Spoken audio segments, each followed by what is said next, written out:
Bajka o ribaru i ribici, Aleksandar Sergejević Puškin.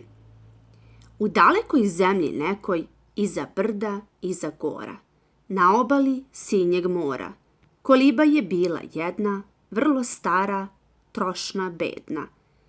U njoj živi deda stari, krpi mrežu i ribari. A baba mu ručak kuva i kolibu ona čuva. Naokolo nigde sveta, niko tuda da prošeta. 30 i više leta. Žive oni tako sami, deda peca, baba čami. Jedno jutro beše tmurno, deda mrežu uze žurno. Babi reče, ručak kuvaj, kuću čuvaj, a ja odoh po svoj čamac.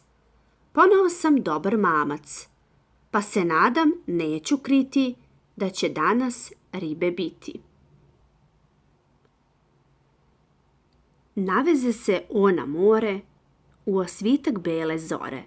Mrežu baca pa se sladi, ruke trlja, bradu gladi, ali mrežu praznu vadi, ne zna više šta da radi.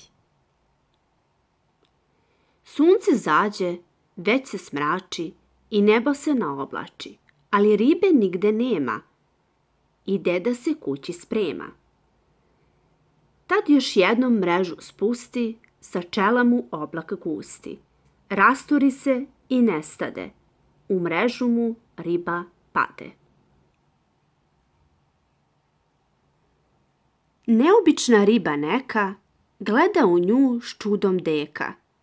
Velika je pola hvata, a sjaji se ko od zla. Da bi čudo bilo veće, riba ljudskim glasom reče, šta god tražiš ja ću dati, samo me u more vrati. Ispunit ću želju tvoju, bilo koju. Sad se deda smilostivi, pusti ribu neka živi, ali želju on ne reče.